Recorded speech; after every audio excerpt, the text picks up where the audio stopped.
President Anderson, members of the faculty, Board of Trustees, distinguished guests, my old colleague, Senator Bob Byrd, who has earned his degree through many years of attending Knight Law School, while I am earning mine in the next 30 minutes, distinguished guests, ladies and gentlemen.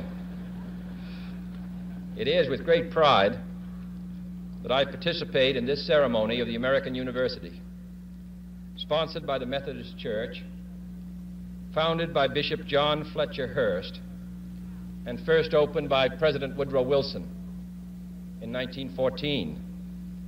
This is a young and growing university, but it has already fulfilled Bishop Hurst's enlightened hope for the study of history and public affairs in a city devoted to the making of history and to the conduct of the public's business.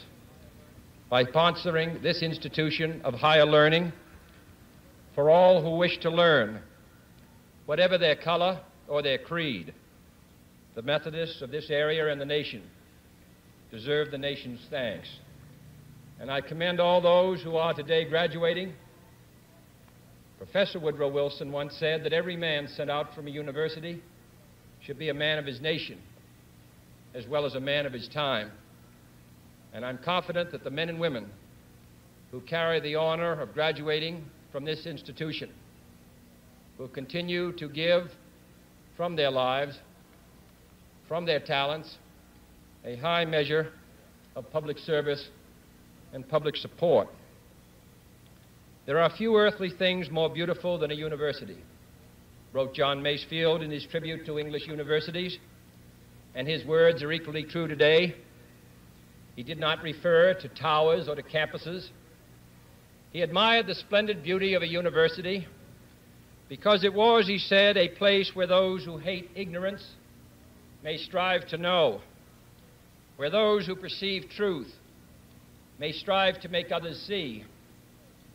I have therefore chosen this time and place to discuss a topic on which ignorance too often abounds and the truth too rarely perceived, and that is the most important topic on earth: peace. What kind of a peace do I mean, and what kind of a peace do we seek? Not a Pax Americana enforced on the world by American weapons of war, not the peace of the grave or the security of the slave.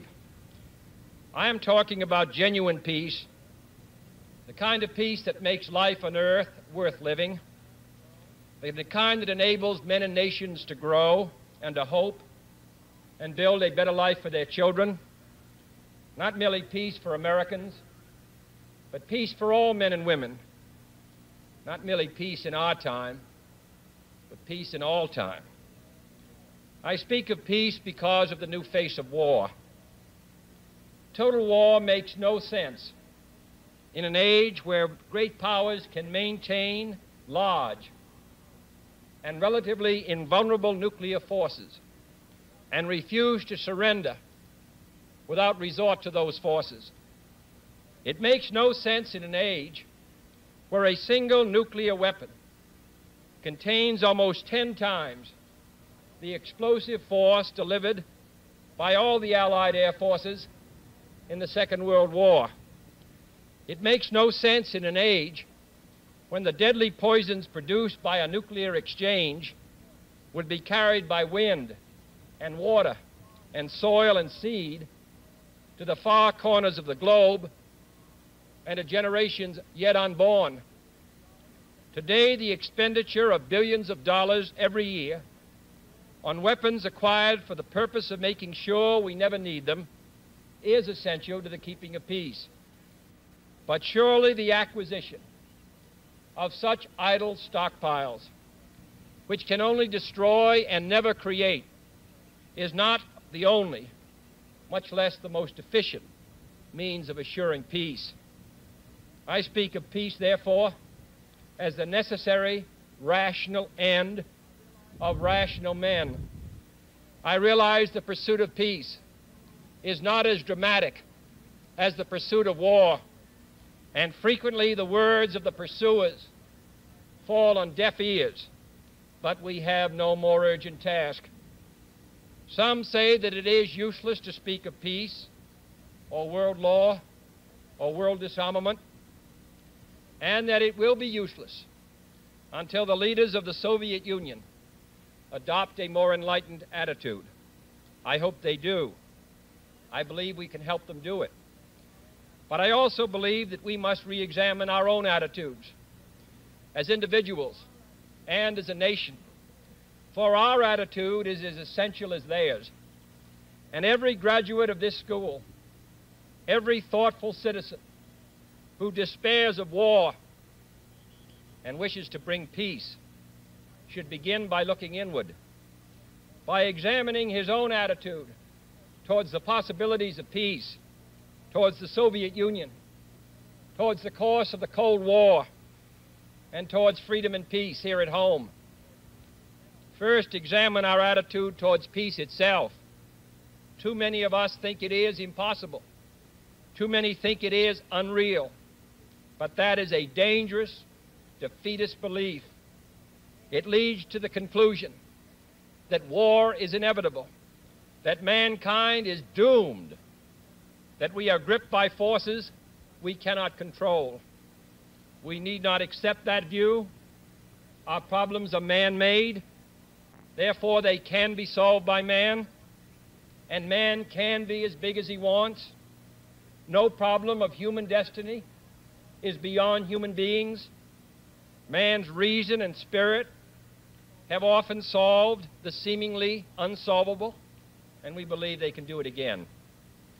I am not referring to the absolute, infinite concept of universal peace and goodwill, of which some fantasies and fanatics dream. I do not deny the value of hopes and dreams, but we merely invite discouragement and incredulity by making that our only and immediate goal. Let us focus instead on a more practical, more attainable peace, based not on a sudden revolution in human nature, but on a gradual evolution in human institutions, on a series of concrete actions and effective agreements which are in the interests of all concerned. There is no single simple key to this peace, no grand or magic formula to be adopted by one or two powers. Genuine peace must be the product of many nations, the sum of many acts. It must be dynamic, not static, changing to meet the challenge of each new generation. For peace is a process, a way of solving problems. With such a peace, there will still be quarrels and conflicting interests, as there are within families and nations. World peace, like community peace, does not require that each man love his neighbor. It requires only that they live together in mutual tolerance, submitting their disputes to a just and peaceful settlement. And history teaches us that enmities between nations, as between individuals, do not last forever. However fixed our likes and dislikes may seem, the tide of time and events will often bring surprising changes in the relations between nations and neighbors. So let us persevere. Peace need not be impractical, and war need not be inevitable. By defining our goal more clearly, by making it seem more manageable and less remote, we can help all people to see it, to draw hope from it, and to move irresistibly towards it. And second, let us re-examine our attitude towards the Soviet Union.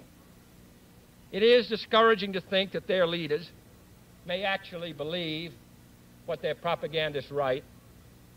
It is discouraging to read a recent authoritative Soviet text on military strategy and find on page after page wholly baseless and incredible claims, such as the allegation that American imperialist circles are preparing to unleash different types of war, that there is a very real threat of a preventative war being unleashed by American imperialists against the Soviet Union, and that the political aims, and I quote, of the American imperialists are to enslave economically and politically the European and other capitalist countries and to achieve world domination by means of aggressive war, unquote. Truly, as it was written long ago, the wicked flee when no man pursueth. Yet it is sad to read these Soviet statements to realize the extent of the gulf between us. But it is also a warning to the American people not to fall into the same trap as the Soviets, not to see only a distorted and desperate view of the other side, not to see conflict as inevitable, accommodation as impossible, and communication as nothing more than an exchange of threats. No government or social system is so evil that its people must be considered as lacking in virtue. As Americans, we find communism profoundly repugnant as a negation of personal freedom and dignity. But we can still hail the Russian people for their many achievements in science and space, in economic and industrial growth, in culture, in acts of courage. Among the many traits the peoples of our two countries have in common, none is stronger than our mutual abhorrence of war. Almost unique among the major world powers, we have never been at war with each other, and no nation in the history of battle ever suffered more than the Soviet Union in the Second World War. At least 20 million lost their lives. Countless millions of homes and families were burned or sacked. A third of the nation's territory, including 2/3 of its industrial base, was turned into a wasteland, a loss equivalent to the destruction of this country east of Chicago. Today, should total war ever break out again, no matter how, our two countries will be the primary target. It is an ironic but accurate fact that the two strongest powers are the two in the most danger of devastation. All we have built, all we have worked for, would be destroyed in the first 24 hours. And even in the Cold War, which brings burdens and dangers to so many countries, including this nation's closest allies, our two countries bear the heaviest burdens. For we are both devoting massive sums of money to weapons that could be better devoted to combat ignorance, poverty, and disease. We are both caught up in a vicious and dangerous cycle, with suspicion on one side breeding suspicion on the other, and new weapons begetting counter-weapons. In short, both the United States and its allies, and the Soviet Union and its allies, have a mutually deep interest in a just and genuine peace and in holding the arms race.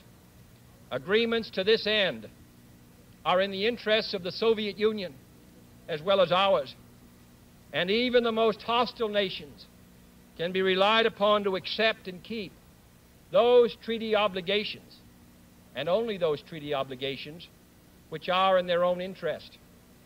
So let us not be blind to our differences, but let us also direct attention to our common interests and the means by which those differences can be resolved.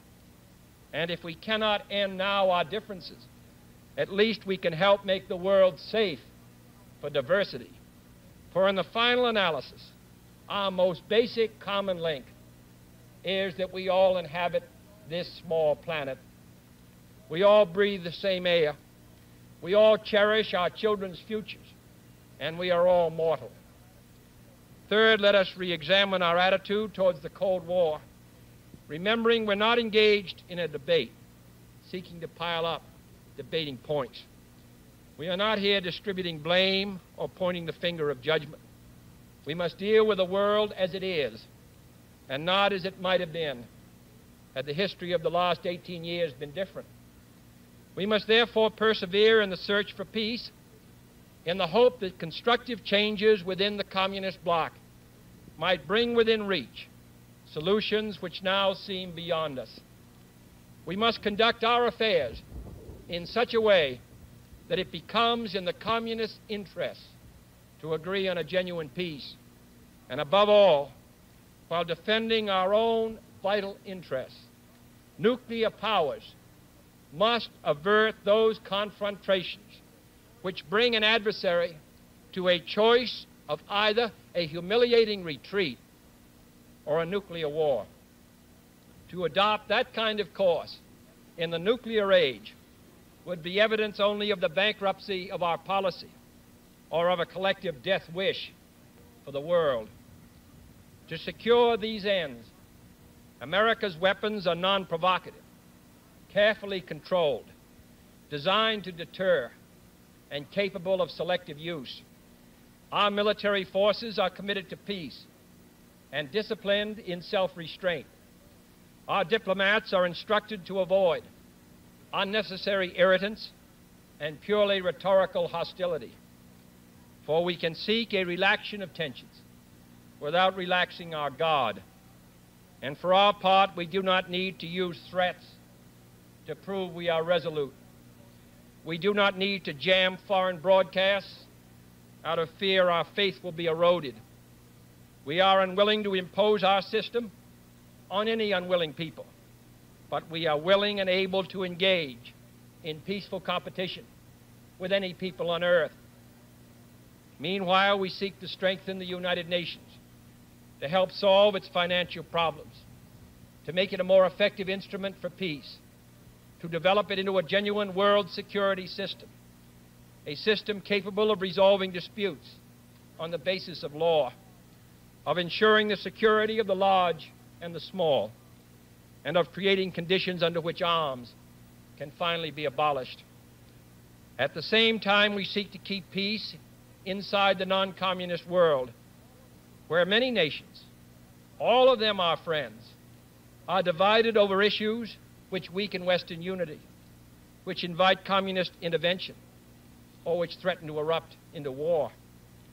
Our efforts in West New Guinea, in the Congo, in the Middle East, and the Indian subcontinent have been persistent and patient, despite criticism from both sides.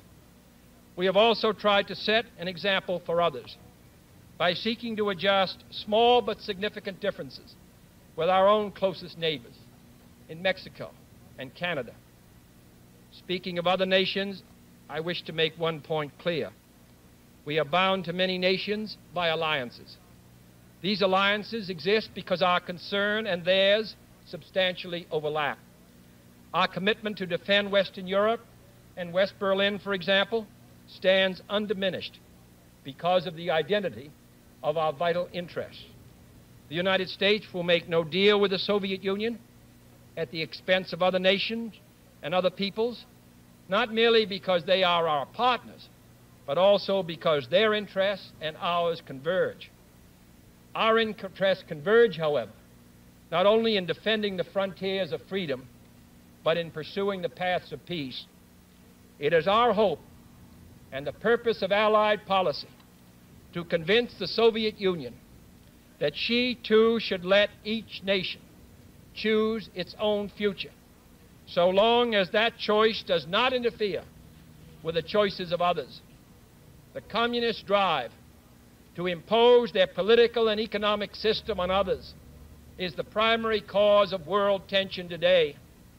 For there can be no doubt that if all nations could refrain from interfering in the self-determination of others, the peace would be much more assured.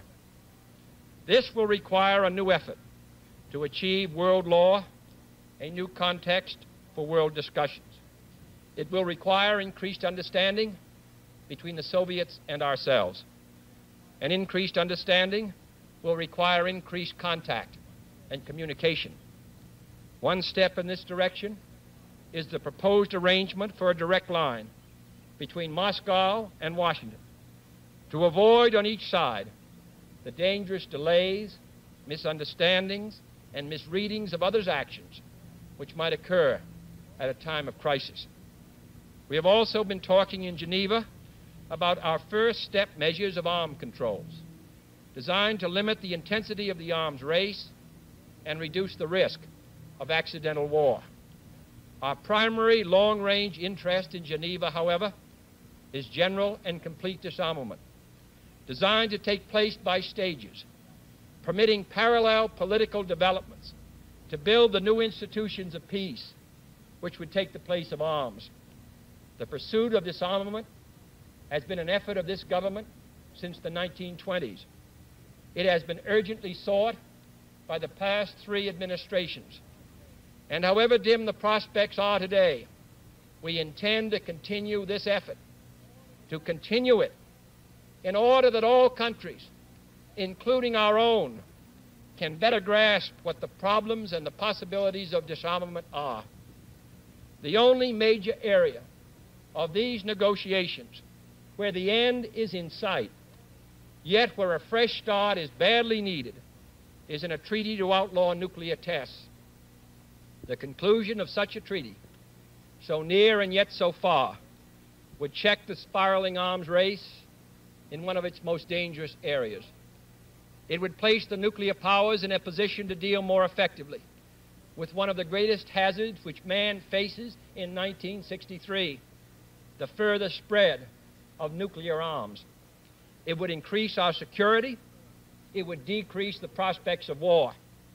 Surely this goal is sufficiently important to require our steady pursuit, yielding neither to the temptation to give up the whole effort, nor the temptation to give up our insistence on vital and responsible safeguards. I'm taking this opportunity, therefore, to announce 2 important decisions in this regard. First, Chairman Khrushchev, Prime Minister Macmillan, and I have agreed that high-level discussions will shortly begin in Moscow, looking towards early agreement on a comprehensive test ban treaty. Our hope must be tempered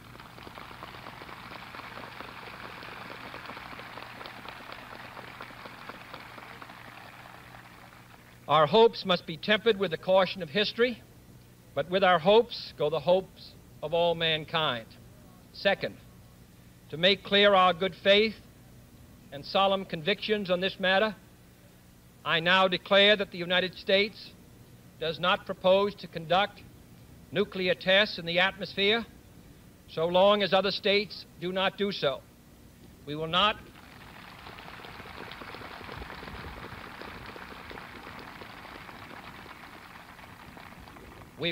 be the first to resume. Such a declaration is no substitute for a formal binding treaty, but I hope it will help us achieve one. Nor would such a treaty be a substitute for disarmament, but I hope it will help us achieve it. Finally, my fellow Americans, let us examine our attitude towards peace and freedom here at home. The quality and spirit of our own society must justify and support our efforts abroad. We must show it in the dedication of our own lives.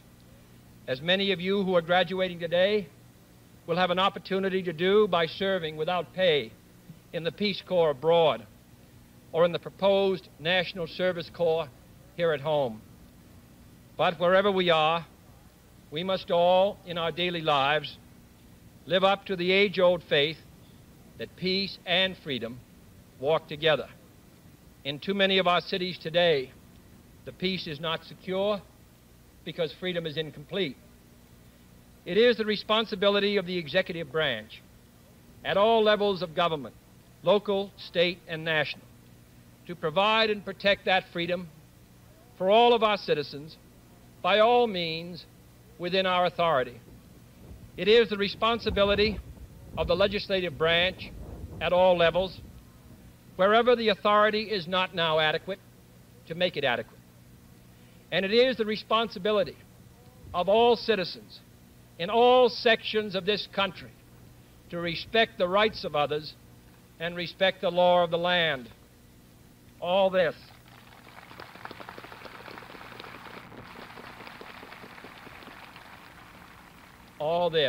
is not unrelated to world peace. When a man's way please the Lord, the Scriptures tell us, he maketh even his enemies to be at peace with him. And is not peace, in the last analysis, basically a matter of human rights? the right to live out our lives without fear of devastation, the right to breathe air as nature provided it, the right of future generations to a healthy existence. While we proceed to safeguard our national interests, let us also safeguard human interests. And the elimination of war and arms is clearly in the interests of both. No treaty, however much it may be to the advantage of all, however tightly it may be worded, can provide absolute security against the risks of deception and evasion. But it can, if it is sufficiently effective in its enforcement, and it is sufficiently in the interest of its signers, offer far more security and far fewer risks than an unabated, uncontrolled, unpredictable arms race. The United States, as the world knows, will never start a war. We do not want a war. We do not now expect a war. This generation of Americans has already had enough, more than enough, of war and hate and oppression.